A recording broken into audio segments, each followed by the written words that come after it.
All right, so there it is. There was a rally in Greenville. That was a perfect segue. I was trying to bridge it, but you had that coat on. I was trying to bridge. It was a perfect bridge, man. It was a perfect bridge, man. So there was a rally in Greenville, North Carolina this past week. And the crowd kind of, ain't no kind of, the crowd shamed North Carolina, the average North Carolinian. They were shouting, "Send her back," basically in response to the 4 junior senators that have been vocal against 45. And his administration kind of tried to walk back, like he really didn't support it. Boy, they backtracked more than Deion Sanders. But the thing is, like, for like 10, 13 seconds, he sit there with a smug look on his face, like, yes, I love this. Yeah. He didn't tell him to shut up. He didn't tell him, thank you. But we're talking about this because this happened in North Carolina, and we're a North Carolina-based show, and things have to be said. And I don't care if you don't like it. So, no. Yeah, and we don't care. Yeah, to caveat off of that, for those of you that are watching and who may not agree with some of our comments, part of the reason we started this podcast was so that we can talk about things from a perspective in which we and our audience, so to speak, would be able to understand and relate to. For the most part, we really didn't want to do this podcast. This podcast is being done out of necessity. Mm-hmm. And we've been frustrated with the coverage of whatever topic, whether it be sports, culture, current events, whatever, and we're not hearing it from a perspective that we can really relate to. So that's part of the reason that we started this podcast. And the topic that we're about to go into is one of the things that we told ourselves that we would not avoid talking about because we would be doing ourselves a disservice if we did. Right. So with that, I'll let Jamal take over, and we'll see where this goes. I have a confession to make, y'all. Let me say this. When Rodney initially brought this up in our group discussion, let me say something, man. I did not want to talk about this today, but let me be very clear as to why I didn't want to talk about this. It definitely wasn't because I was scared to confront it. That's definitely not the reason I don't want to stay away from it.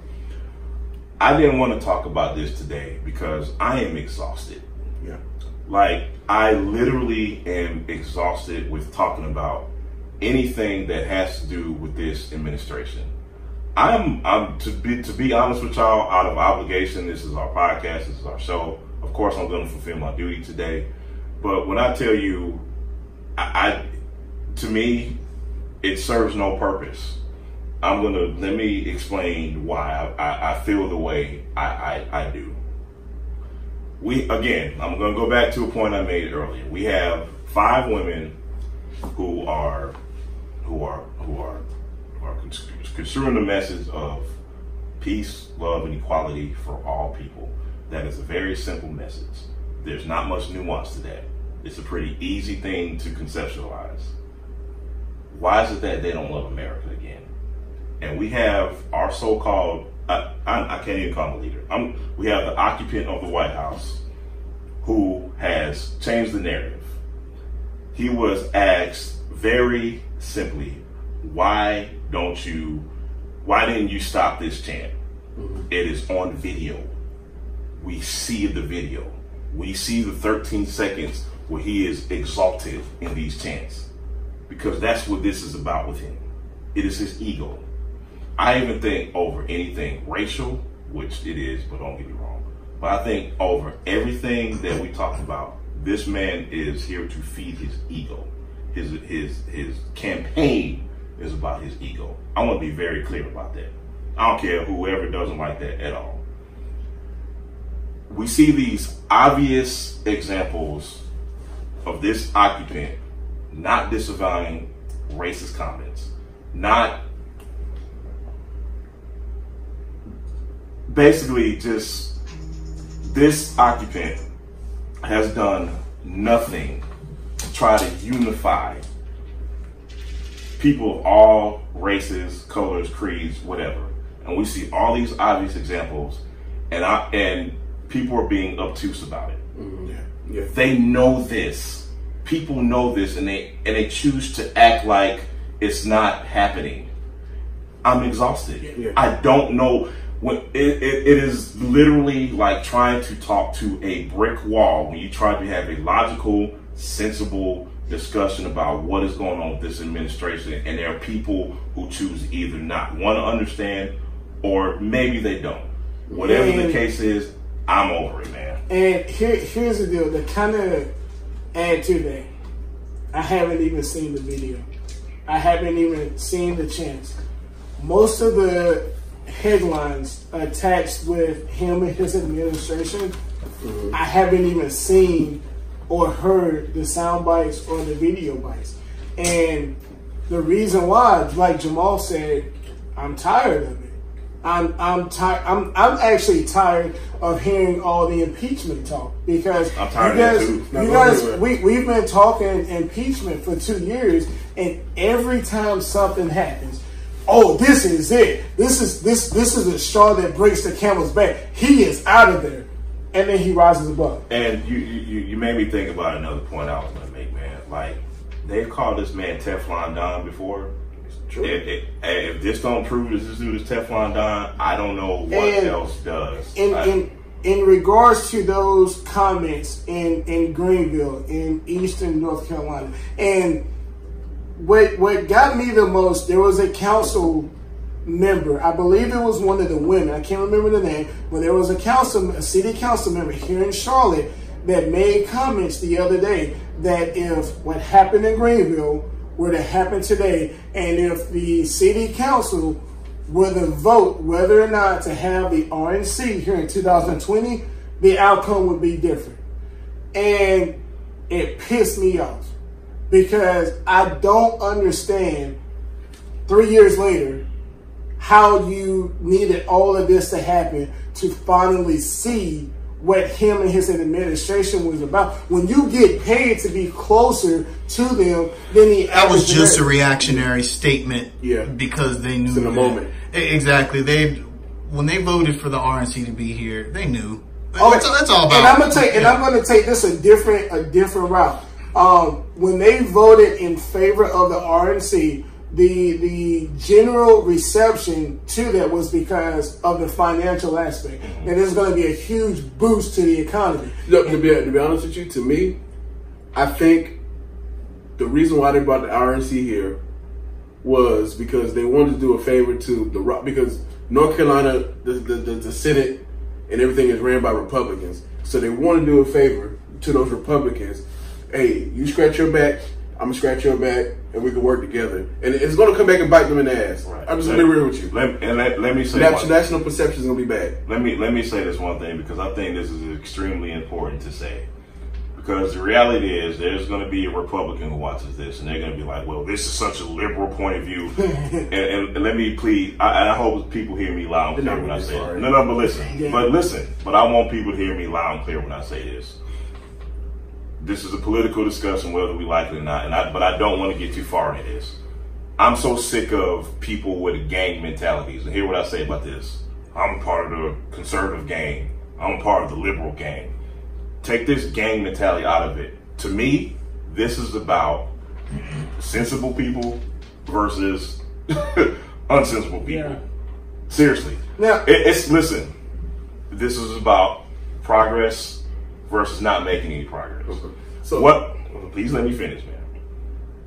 I want to ask anybody who supports this administration, going back in time to other Republican administrations, why is it, do you really think it's a coincidence that this particular administration meets so much criticism, vitriol from even Republicans? From both sides. From both sides. I'll just keep it at that, man. So, the bring back the take them back chance, to me, it's crazy, because 3 to 4 ladies were born in the United States. Hey, maybe they were talking about Melania Trump. Maybe we should send her back. And then on top of that, and it kind of harkens back to the fact that they want to make America great again. America is constantly browning. and they want to take it back to a time where they were seen as they were seen as, I guess you would say, the superior race and class in the United States, and they want to take it back to a time where we knew our place, in a way. Like, we didn't speak out too much because we knew the repercussions of what happened to that. And then also, like, it's just crazy. Like, if you think back, my father was born in 1964. The Voting Rights Act happened in 1965. He was born in the United States with not the full citizenship rights. So basically, all our parents were born in the United States where they didn't have full citizenship rights. Think about that. It's not too far out. Like going back.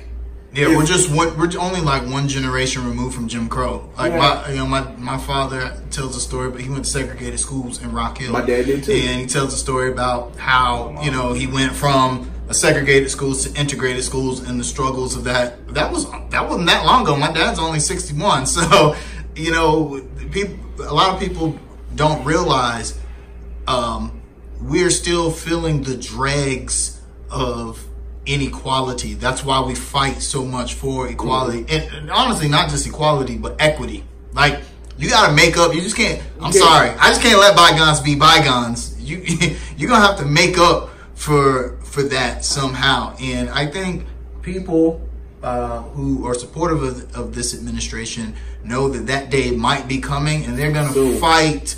They're gonna do whatever they can to make sure that it doesn't get. I want to send out a call to action to under construction and everybody that's watching. Kaiser, you've made the comment earlier today. Jamal, you made the comment in regards to talking politics.